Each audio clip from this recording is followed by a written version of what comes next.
खासदार साहेब नमस्कार. नमस्कार, जय शिवराय. साहेब सुरेश वाणी बातमीदार बोलतो. जी. साहेब सध्या आपल्या मतदारसंघामध्येच नव्हे तर महाराष्ट्रामध्ये दूध भेसळीचा विषय मोठ्या प्रमाणात गाजतोय आणि प्रामुख्याने आंबेगाव तालुक्यामध्ये त्याचं हॉटस्पॉट आहे. आपण ह्या विभागाचे खासदार आहेत. सर आपली काय मागणी असेल, काय सांगाल सर? एकतर हा अतिशय दुर्दैवी असा प्रकार आहे आणि नागरिकांच्या, लहान लेकरांच्या आरोग्याशी खेळ करणारा हा प्रकार आहे. हो सर. त्यामुळे माझी जी थेट मागणी आहे, जी मी पार्लमेंटला सुद्धा हा मुद्दा उचलणार आहे या अधिवेशनामध्ये, हो सर. ते म्हणजे या पद्धतीचं नागरिकांच्या आयुष्याशी खेळ करणाऱ्या कोणालाही हो. अजिबात दयामाया दाखवू नये. कठोरात कठोर कारवाई करण्यात यावी. यामधली शिक्षेची जी काही मॅक्सिमम तरतूद असेल, जी अ, सार्वजनिक आयुष्यात लोकांच्या आरोग्याशी खेळ करण्यासाठी जी असेल, ते तशा पद्धतीने या सगळ्यांवर कारवाई करण्यात यावी. यात कोणीही कितीही मोठी व्यक्ती जरी आढळली, तरी त्यावर कुठलीही दयामाया दाखवण्यात येऊ नये. कारण या दूध भेसळीचे 2 वेगळे परिणाम आहेत. एक परिणाम हा थेट नागरिकांच्या आरोग्यावर परिणाम होतो हो आणि सर. दुसरा म्हणजे जो लहान दूध उत्पादक शेतकरी आहे, ज्याचं खरं तर डेली अर्निंग ज्याला आपण म्हणतो, हो सर. तो त्या गृहिणी ही त्या दुधाच्या धंद्यावर भागवत असते. हो सर. त्यांना सुद्धा मागणी आणि पुरवठा याची साखळी या पद्धतीच्या भेसळीच्या दुधामुळे डिस्टर्ब होते. हो जी सर. मागणी असते त्या तुलनेत हा पुरवठा जास्त केला जातो हो सर. आणि ते भेसळीचं दूध असतं. अच्छा. त्यामुळे उत्पादकालाही पुरेसा त्याचा जो योग्य मोबदला आहे तो मिळत नाही दूध उत्पादकाला आणि त्याच वेळी नागरिकांच्या आयुष्याशी खेळ होतो. मला असं वाटतं, की जे लहान लेकरांना आपण महत्वाचं हे खाद्य म्हणून आपण दिलं जातं, एक पोषक खाद्य म्हणून दिलं जातं.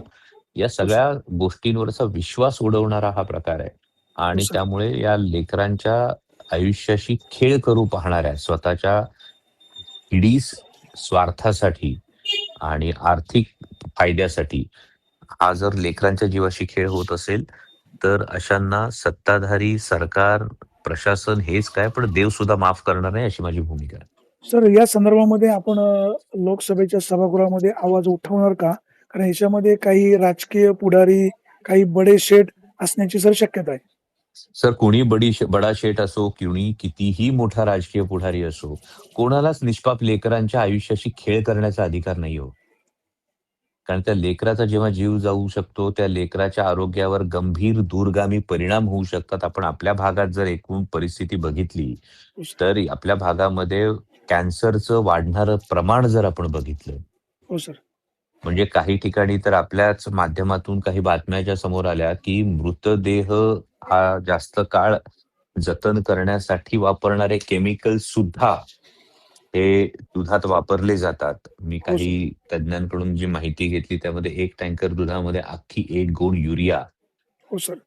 हा मिक्स होतो. तर हे मला वाटतं माणुसकीला काळिमा फासणार आहे. त्यामुळे कोण कुठल्या पदावर आहे किंवा कोण कुठले मोठी हस्ती आहे, यापेक्षा हा माणुसकीच्या विरोधातला गुन्हा आहे. त्यामुळे 100% पार्लमेंटमध्ये हा आवाज मी उचलणार आणि हो या सर. संदर्भातल्या दोषींवर कठोरात कठोर कारवाई व्हावी, हो सर. यासाठी मागणी करणार. सर जर तुम्ही एक लोकप्रतिनिधी आहात, तुम्ही एक डॉक्टर आहात, याचा आरोग्यावर परिणाम कशा स्वरूपाचा होऊ शकतो? सर काय सांगाल? हा गंभीर परिणाम यामध्ये आरोग्यावर आहे. कारण एकूण पचन संस्थेशी संबंधित गोष्टी आहेत. त्यातले जे केमिकल्स वापरले जातात, अनेक गोष्टी ज्या समोर येतात. काही ठिकाणी मागेही काही न्यूज पोर्टल्सनी या संदर्भात एक सविस्तर व्हिडिओ केला होता. तो व्हिडिओ अजून आहे की नाही मला कल्पना नाही. हो सर. किंवा सत्ताधारी पक्षातल्या आमदारांनी तर विधान भवनामध्ये याचं प्रात्यक्षिक दाखवलं होतं. हो सर.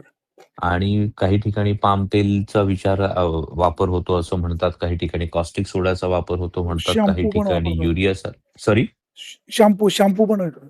शॅम्पूचा वापर हो होतो, सर. युरियाचा वापर होतो आणि यातल्या हो सर. कुठल्याच गोष्टी या आरोग्यासाठी हितावह नाहीयेत.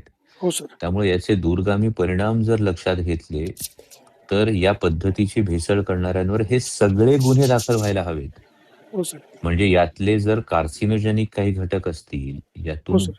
पुढे जाऊन कॅन्सरसारखा धोका जो उद्भवत असेल, हो सर. तर त्या सगळ्याची सुद्धा जबाबदारी हो सर. या प्रत्येक भेसळखोरावर ही निश्चित झाली पाहिजे. हो सर. ठीक आहे सर, आपण विज्ञान टाइम्सशी बोलल्याबद्दल मनापासून धन्यवाद. धन्यवाद.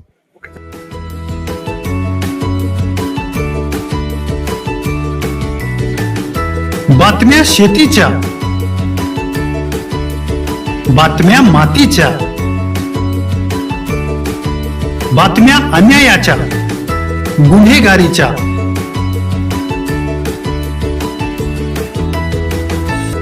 राजकारणाच्या आणि समाजकारणाच्या, शोषणाविरुद्ध बुलंद आवाज, जनसामान्यांच्या हुंकाराची गाज, सत्कार्याला प्रोत्साहन,